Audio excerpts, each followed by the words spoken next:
in the Shan Hills of Burma, close to the China border, there's a leper colony, almost completely isolated from the outside world.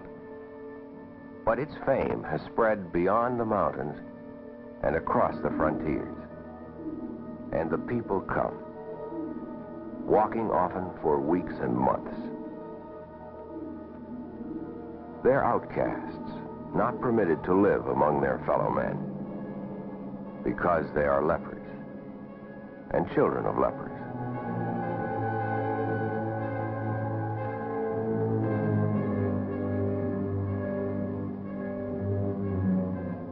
They live on what they manage to pick or kill in the jungle around. Berries, insects, wild plants. Huts made of branches help protect against the monsoon rains and chill mountain nights.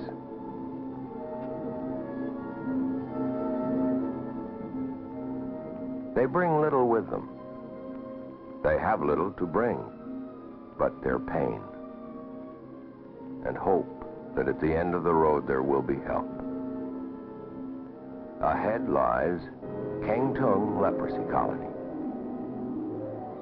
For those who live here, for hundreds of miles around, Kengtung colony has come to be known as the Happy City.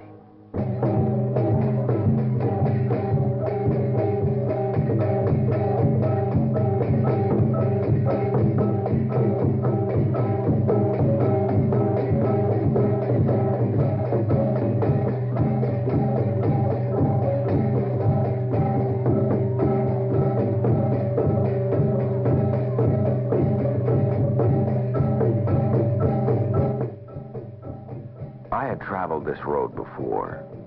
Now I was returning to a people and a place like no other in the world. What I will tell you of this place is true. What you see is what I saw, heard, felt.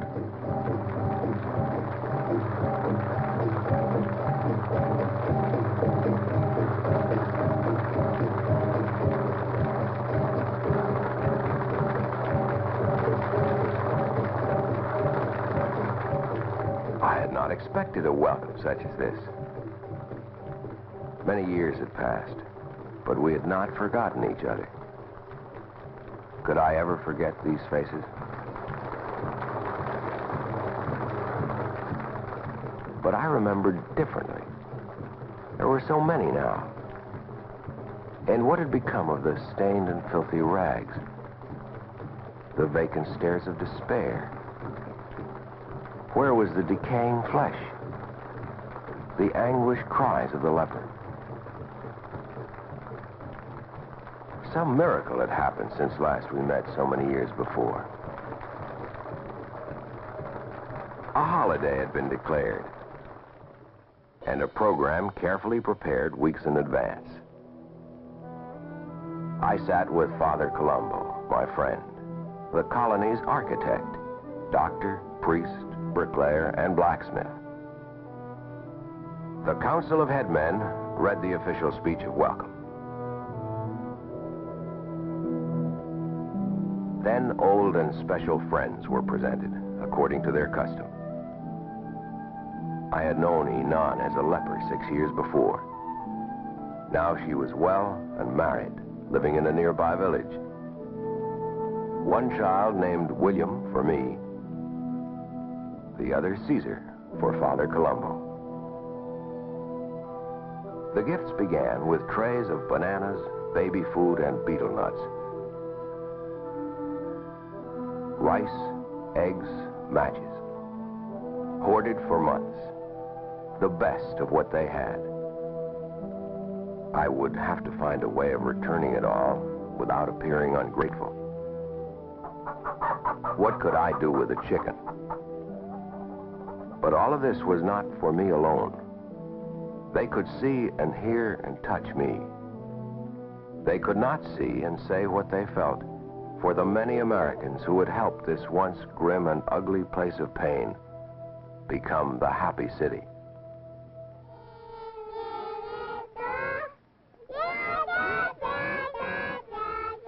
The show began with the children. Children of lepers. Most of them born here in the colony. But leprosy will not invade these healthy little bodies if he can help it.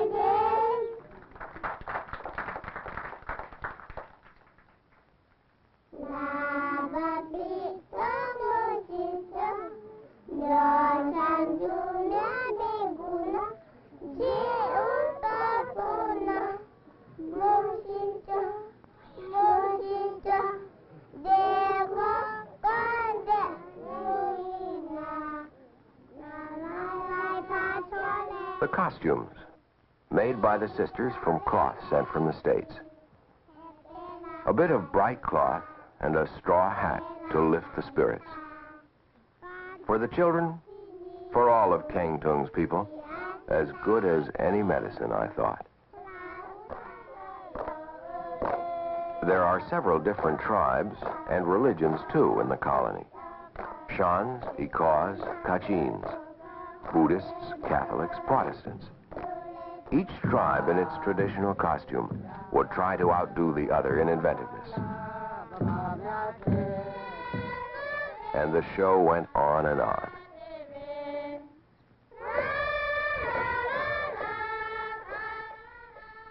Father Colombo brought in the bullocks which had been fattened for the feast. Once or twice a year, he's able to provide meat for the colony. They were tied where all could see and admire them for a few hours and sympathize with their inevitable end. 2 bullocks will provide a few ounces of meat for each of the 1,500 people of Kengtung colony. Nothing will be left. Everything is eaten, including the skin. Meat is a luxury in a place where there's usually not even enough rice to go around. The colony depends completely on rice for its sustenance. The problem of providing sufficient food for survival is one he faces daily. The feast was soon underway. I wondered how long they had been on short rations saving for all of this. I marveled at the way they looked. Pa Shen was a pretty girl by anyone's standards, yet she was a leper. I worried about Father Colombo.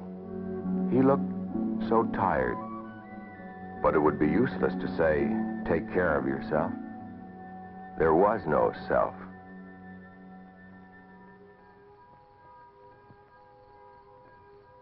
It had been a long and wonderful day. As night fell suddenly over the hills, the curfew bell tolled its warning. For with darkness, there was danger now. The joy of the day was gone, and in its place was fear, as people hurried to their houses. Hidden in the hills beyond, in the jungle and darkness, were marauding guerrilla bands. Terrorists, insurgents, communists, and others bent on revolution, on separating these Shan states from the Union of Burma. The Burmese troops, 9 or 10 of them assigned to duty in the colony, took up their positions for the night.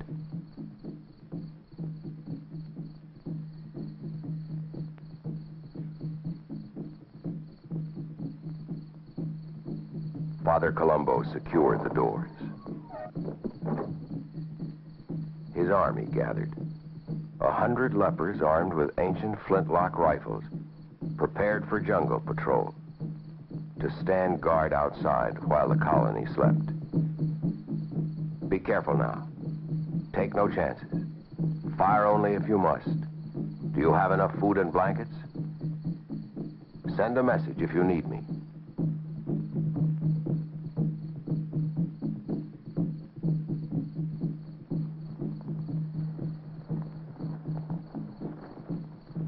I watched the valiant little detachment move out to watch and wait for the enemy. There were mornings when they did not all come back.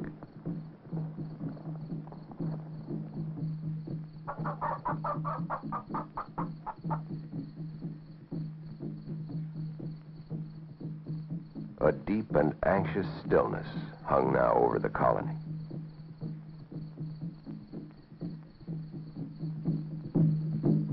Columbo's army took up positions in the jungle. But what could guerrillas want from lepers? Food, medicine, guns, money, blankets. Anyone to kill so that others would be afraid and obey. Terror was the weapon. This is how war works. Burma style.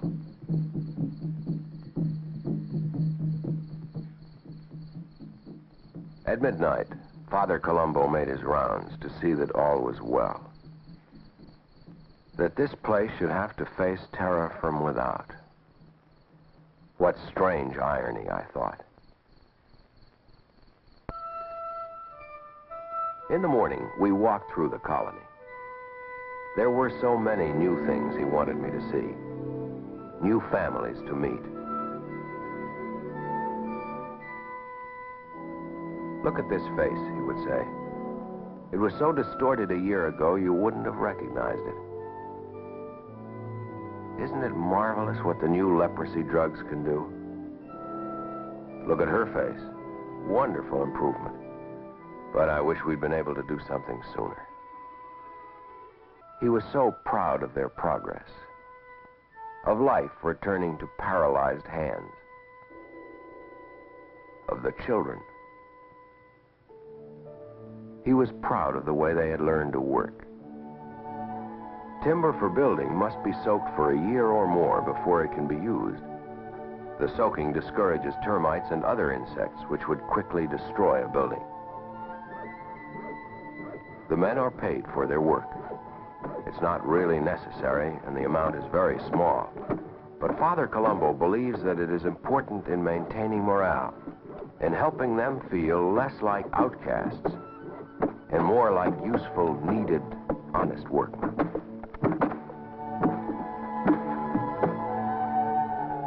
They were building a storehouse for the rice.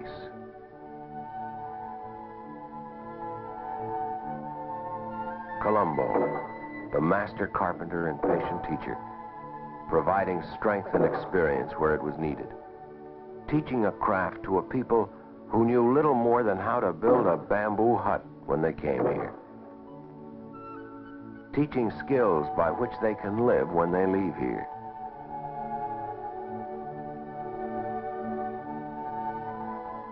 From a nearby lake comes the mud to make bricks.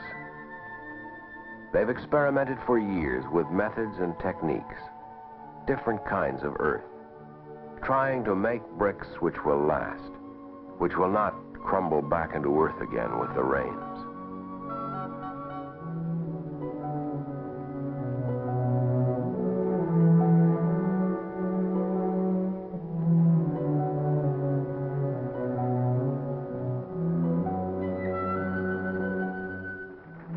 As important as what they are accomplishing is the fact that the will to learn, to work, to build has been given to a people often without even the will to live when they came here. It took 3 years to make and bake enough bricks for the colony's proudest accomplishment, the new hospital. I'd often see him stop for a moment to gaze and admire it as if it were something marvelous to behold. And indeed it was. Built by the people themselves. Every block and brick made here in the colony.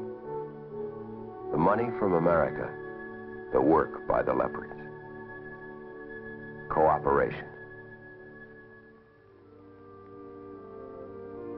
For 15 years he had operated outside under the sun, because there was no shelter clean enough and with light enough for surgery, and no means of building one. Now at last there was an operating room and a proper table to lay a patient on. He had trained the sisters himself to assist at all kinds of surgery. This was a simple appendectomy.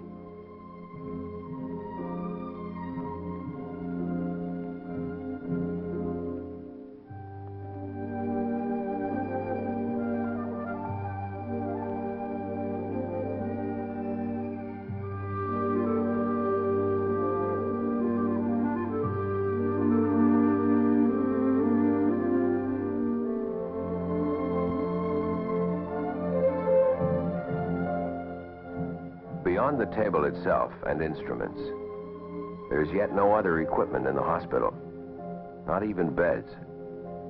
But the building at least is here, and perhaps the rest will come. Besides surgeon, he's also pediatrician.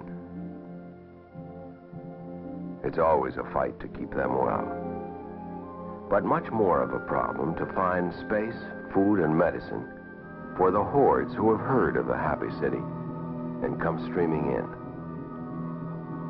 Lepers down from China, from all over Burma. They have been cast out as unclean from home, family, and friends. As in biblical times, cast out as lepers.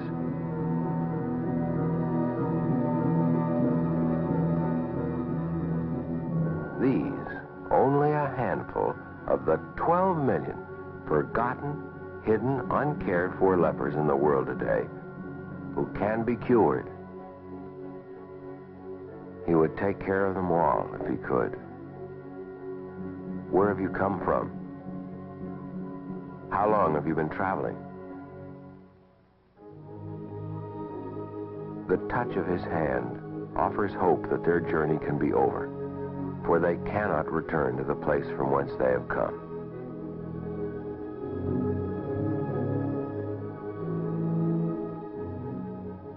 Feed them, sister. Find them someplace to sleep for tonight. We'll have to see what can be done.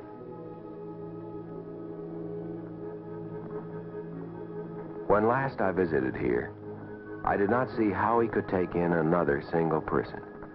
Yet in 6 years, the colony has doubled in population.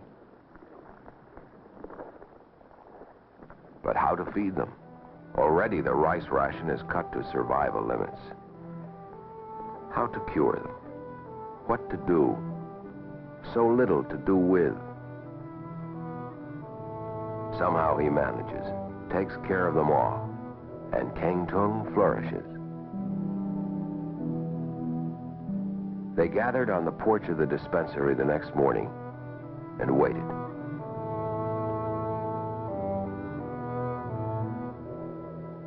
He examined them one by one.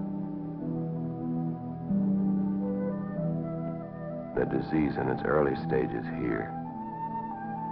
Spots on the face and on the back. Little damage yet to muscles or nerves. At last, in the 20th century AD, man has found the way, the drugs, to combat and eradicate forever this ancient curse. Careful medical records are begun. In a year, the spots will have disappeared if she can be kept here, nourished and treated. Father Colombo and the sisters have vowed to remain here for life, to do just that. If help comes in time, the disease can do little damage. But useless hands and feet and bone cannot be restored.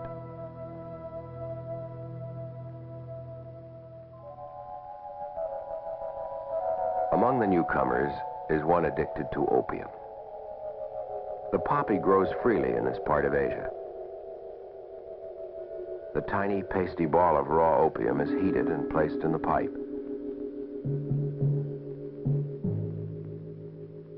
A few deep drafts, and there is no pain, no hunger. Only dreams of a heaven full of rice. The council of head men of the colony know of the opium smoker. They have decided that somehow they will find rice and make room for the new ones. But an opium addict cannot be allowed. One addicted is a sorrow to his family, a problem and a threat to the peace of the happy city.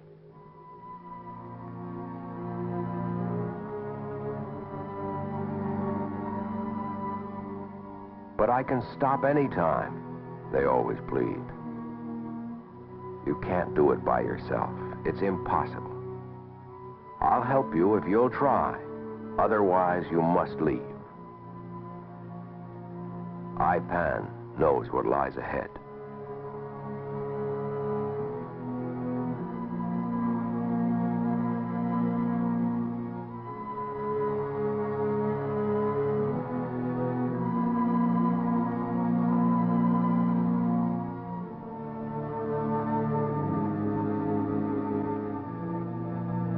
For 10 days, he will stay here, confined, alone.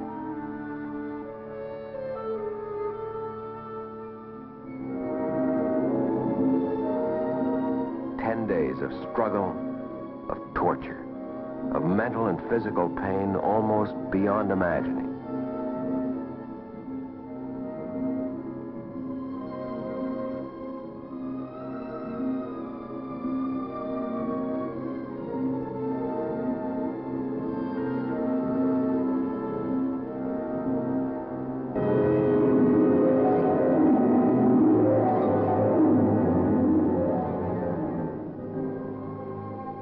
On the 4th or 5th day, the pain and craving subsides, but it will return. Understanding and mild sedatives will help him through what is to come. And he will triumph, as have the others who have gone before him. There is a new home for children, which was not here when last I knew this place. His recreation is a few minutes each day with the babies.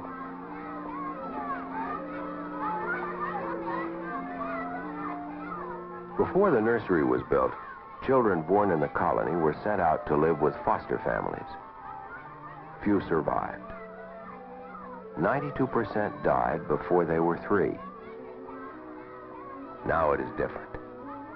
Children are separated from their parents to avoid possible contagion, but kept here in the colony, given anti-leprosy vaccine, loving care.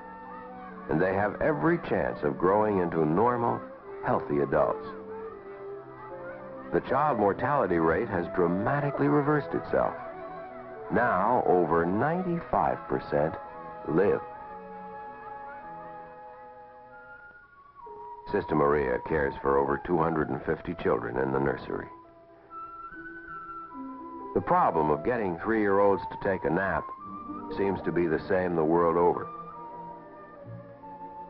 I wondered, though, what would have become of these children if this building were not here? Would they be among the 92% to die? I suspected they would. How much life depended upon a board floor and a roof, I thought. There was a sudden baby boom in progress. Over 100 born in the last 10 months. The question now was where to put them all.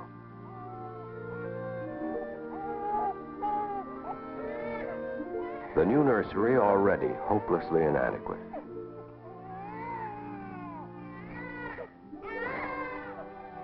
The care and love they provided in abundance.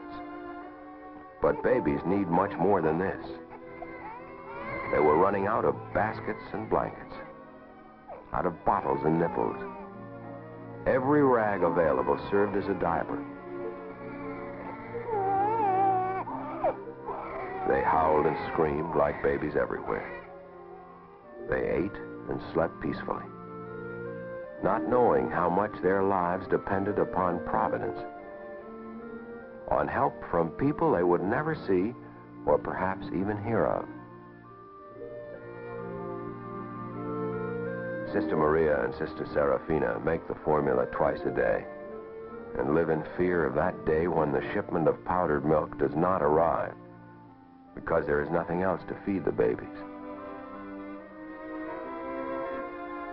Washing diapers goes on endlessly. But perhaps even more needed than a washing machine are better means to educate the growing number of children. They cannot be sent forth from here as illiterates. There must be a real school, a full-time teacher, and books. But all of this must wait until still more pressing problems are dealt with. In paddy fields a few miles from the colony, ex-lepers prepare the land for the new rice. Men who no longer show signs of active leprosy, who appear to be cured, who are able to work. Some place must be found for them to live. Something given them to do, since never again can most return to their villages to take up life as they left it. Near the paddy is a village composed of these people. Several satellite villages like this one have been established for people well enough to go out from the colony to make room for others. There are now nearly as many people in these outside villages as there are in the colony itself. I cannot abandon them to starvation and reinfection when they leave, Father Colombo says. And so he organizes a village, supplies food and medicines to get them started. There's still his patients under observation and care. The doctor wants to be certain that the new drugs really cure, not merely arrest the disease. It will take time to tell.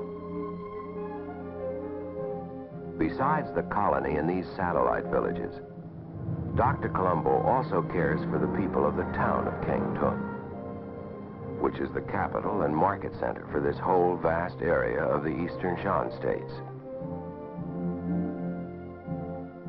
Every morning at 7, he visits the dispensary. The people arrive before daybreak and crowd the examination room. There is the usual malaria, malnutrition, a variety of tropical diseases and disorders.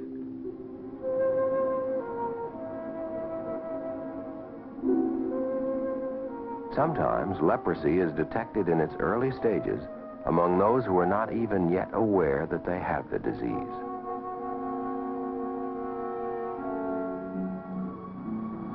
In Kengtung town, there are many things to look after. Certainly, his most difficult single problem is providing rice for the colony. There is a bit of help from the government, but hardly a tenth of what is needed. The rice merchants extend credit, but a time of reckoning always comes, and he must plead for more time and more rice. He borrows money from one merchant to pay another, robs Peter to pay Paul. He said to me one day, "If they ever all catch up with me, I'll spend the rest of my days in jail." But for another reason, this is a real possibility.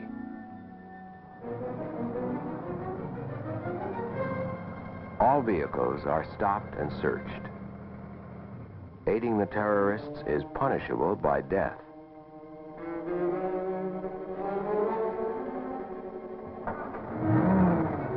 The area is a war zone.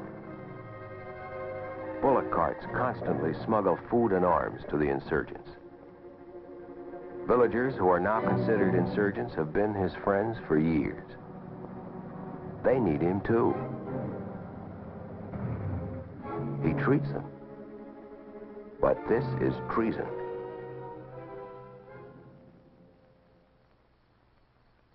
While the colony sleeps, you'll find him still at work at his desk, keeping medical records up to date.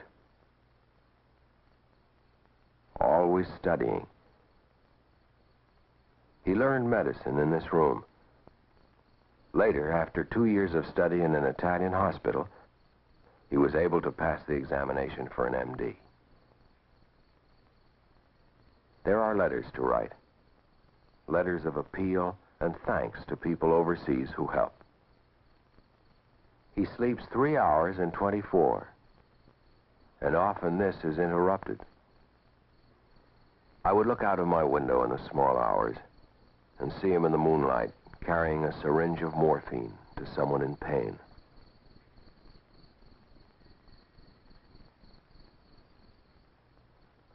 Threats from the insurgents continued, sometimes dramatic. One letter contained a bullet, which meant there would be killing. A feather, which said it would be quick. The charcoal was obvious. The colony would be burned to the ground unless demands for money and food were met.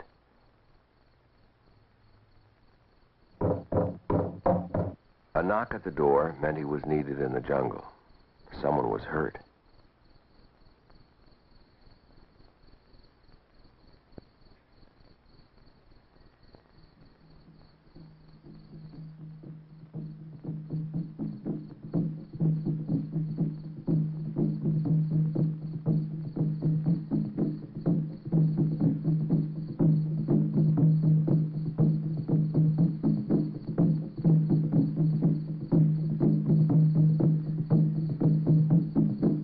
Leper guards killed. 2 insurgents captured.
There were several funerals during my days here.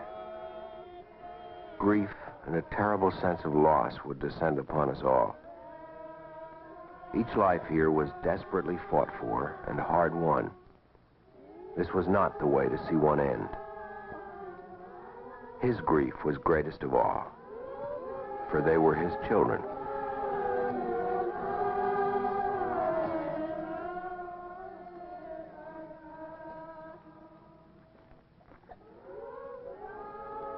I worried, as I knew he worried, about who would bury them when he was no longer here. There was no one. Was there another man like this man? To be sure, he will live here forever. But what will it be like when the voice is stilled and there is only the memory to guide Kengtung colony? Per misericordiam Dei, requiescat in pace. Amen.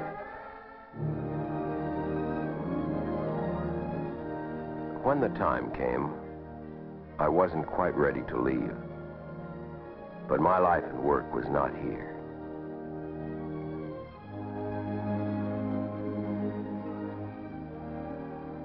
My 2 weeks were over.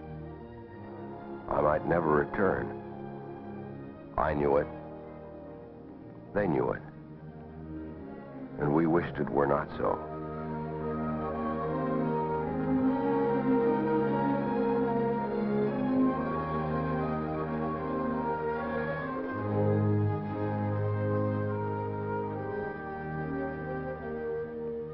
I said goodbye to the sisters, and perhaps for the last time, looked through those soft, deep eyes into that noble heart.